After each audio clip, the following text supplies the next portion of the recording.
تو یہ جو اسکولوں کو اپنے سر سے اٹھا کر پھینکنے والی بات ہے، اس میں کیا کیا عمل چلتا ہے ہم سب جانتے ہیں. اس میں جو کک بیک چلتی ہیں، جس میں بیوروکریسی مزے کرتی ہے، اس میں جو ہے وہ حکومتیں اپنی جان چھڑاتی ہیں، یہ نہیں چلے گا.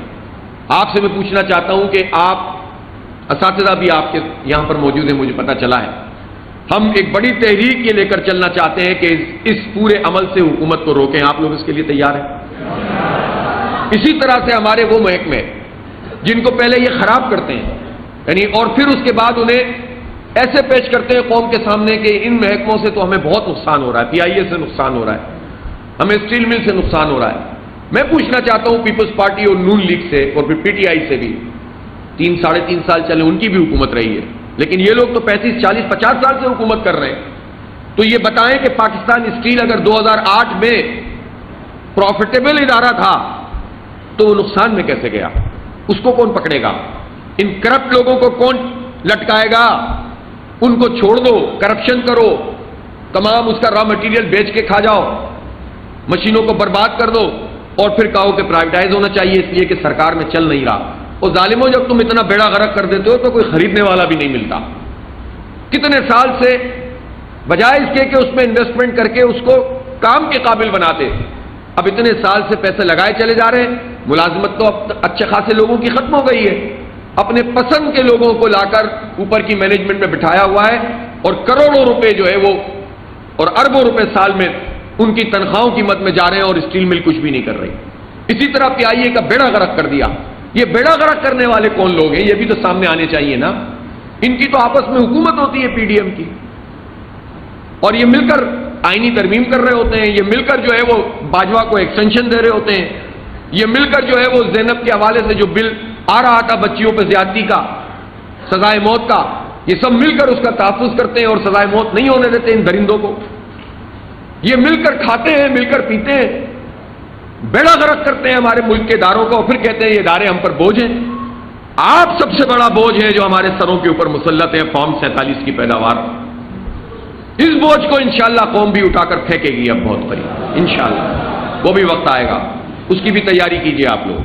بہت شکریہ. وآخر دعوانا الحمدللہ رب العالمین. اور جب بھی یہ آزاد ہوگا جہاد سے ہی آزاد ہوگا، اس لیے کہ بھارتی اس کے علاوہ کوئی دوسری بات سمجھتے نہیں ہیں. مذاکرات سے اگر یہ مسئلہ حل ہو رہا ہوتا تو مذاکرات کے تو پتہ نہیں کتنے دور ہوئے ہیں. اور پھر خود ہمارے یہاں سے اگر یہ سوال پیدا ہوتا ہے، میں اس موقع پر کہ جب پوری قوم کشمیریوں کے ساتھ اظہار یکجہتی کر کے یوم سیاہ منا رہی ہے، ہم پاکستان کے اندرونی معاملات کو کشمیر کے حوالے سے زیادہ نہیں اجاگر کرنا چاہتے، لیکن یہ ضرور کہنا چاہتے ہیں کہ اگر پاکستان میں ایسے لوگ، ایسی پارٹیاں موجود ہیں جو کشمیریوں کی قربانی کو ایک طرف رکھ کے مودی سے دوستی کی باتیں کرتے ہیں تو پاکستانی قوم انہیں نشان عبرت بنا دے گی انشاءاللہ تعالی. اور میں یہ کہنا چاہتا ہوں خاص طور پر پاکستان مسلم لیگ نون کی قیادت سے کہ کشمیریوں کی قربانیوں کو نظر انداز کر کے اگر آپ مودی سے تجارت اور دوستی اس کی پینگیں بڑھائیں گے تو پاکستانیوں کی طرف سے تمہیں شدید مزاحمت کا سامنا کرنا پڑے گا.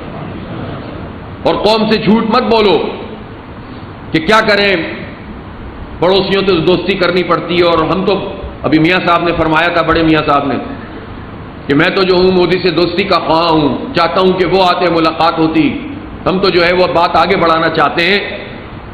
تو اس کا مطلب ہے کہ آپ یہ کہہ رہے ہیں کہ تم جاؤ چاہو کشمیر میں کرو، ہمارے نوجوانوں کو پیلٹ گنوں سے فائرنگ کر کے نابینا کر دو، ہماری ماؤں بہنوں کی عزت تاراج کر دو اور ہم تم سے دوستی کریں گے.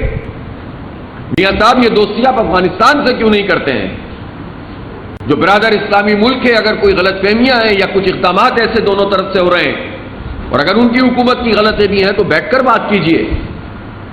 آپ اپنی حکومت سے، اپنے چھوٹے بھائی سے کیوں نہیں کہتے یہ بات کہ اس مسئلے کو ریزالو کریں؟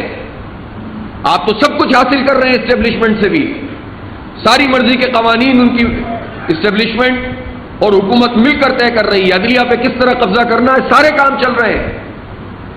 لیکن جو کام کرنے کا ہے کہ اپنے اس پورے خطے کو ہم محفوظ کریں، افغانستان کے ساتھ بامانی باوقار مذاکرات کر کے مسائل کو ریزالو کریں، دہشت گردی سے نجات پائیں اور اپنی توجہ مشرقی بارڈر پہ لگائیں، کشمیریوں کی آزادی کو فوکس کریں، تو آپ بجائے اس کے کہ افغانستان سے معاملات کو طے کریں وہاں خراب کریں اور بھارت سے دوستی کی بات کریں، یہ خارجہ پالیسی کسی صورت میں قبول نہیں کی جا سکتی۔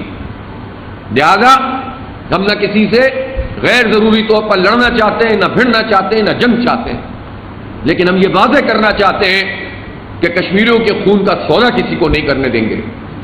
اور یہ بات اب حکومت کی بھی اور پاک افواج کی بھی ذمہ داری ہے کہ وہ ساری خبریں جو جنرل باجوہ کے زمانے کی چل رہی ہیں کہ جس میں یہ کہا گیا کہ باجوہ صاحب نے کوئی بیک ڈور ڈپلومیسی کر کے کشمیر کا سودا کر لیا، اور جو اسپیشل اسٹیٹس ختم کیا گیا تھا اس میں پاکستان کی اسٹیبلشمنٹ اور پاکستان کی حکومت شامل تھی، ظاہر اس وقت عمران خان صاحب کی حکومت تھی، تو یہ پاکستان تحریک انصاف کی بھی ذمہ داری ہے کہ وہ اپنی وضاحت کرے پوری طرح، اور یہ پاک فوج کی بھی ذمہ داری ہے کہ قوم کے سامنے حقائق لے کر آئیں۔ یہ جو کنفیوژن پھیلتا ہے اس کے نتیجے میں معاملات خراب ہوتے ہیں، بھارت طاقتور ہوتا ہے، پاکستان کمزور ہوتا ہے۔ ہم سے یہ کہا جاتا ہے کہ کشمیر کا مسئلہ ہم اس لیے زیادہ اجاگر نہیں کر سکتے کہ ہماری معیشت بہت خراب ہے۔ تو بھائی معیشت آپ ہماری جب پاکستان بنا تھا تو اس وقت کیا تھی؟ ہمارے پاس تو کچھ بھی نہیں تھا، اس وقت بھی تو ہم نے ڈٹ کر مقابلہ کیا اور اس کے نتیجے میں ہمیں عزت ملی۔ اور یہ معیشت خراب کس نے کی؟ پاکستان میں فوجی جنرلوں کی حکومت رہی ہے یا ان کی نرسری میں پروان چڑھنے والے نام نہاد سیاستدانوں کی؟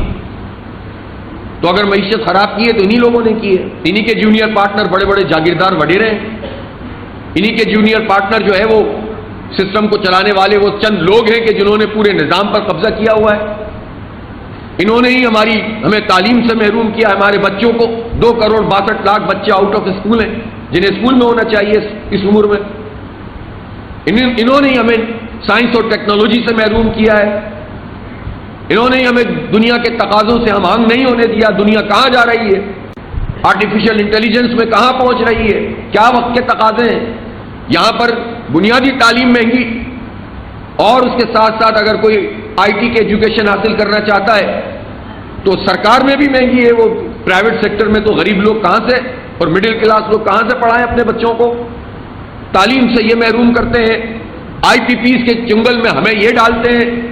ہزاروں ارب روپے پاکستانی قوم وہ ادا کرتی ہے جو بجلی بنتی نہیں ہے۔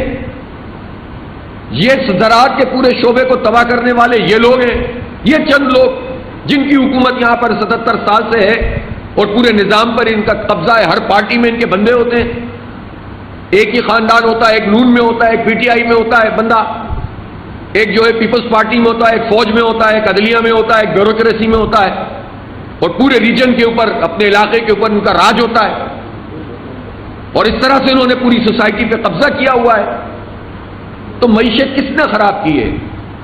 جس 40 سال سے مسلم لیگ نواز کی حکومت ہے پنجاب پہ اور پاکستان میں آگے پیچھے کر کے کرتے رہتے ہیں، ان 40 سال میں آپ نے کیوں معیشت خراب کر کے دی ہے ہمیں؟ نہ یہ غلط قسم کے اعداد و شمار ہمیں بتاتے رہتے ہیں۔ اگر معیشت دیکھنی ہے تو جائیں گروسری سٹور پر، جو آپ سودا سلف لینے کے لیے جاتے ہیں تو آپ کو پتہ چل جائے گا ملک کی معیشت کیا ہے۔ ملک کی معیشت شہباز شریف کے اعداد و شمار سے نہیں پتہ چلے گی، اورنگزیب کیا نام ہے ان کا، اورنگزیب صاحب وزیر خزانہ، ان کے اعداد و شمار سے نہیں پتہ چلتی۔ ملک کی معیشت اور مہنگائی کا حال کریانہ اسٹور پہ پتہ چلتا ہے۔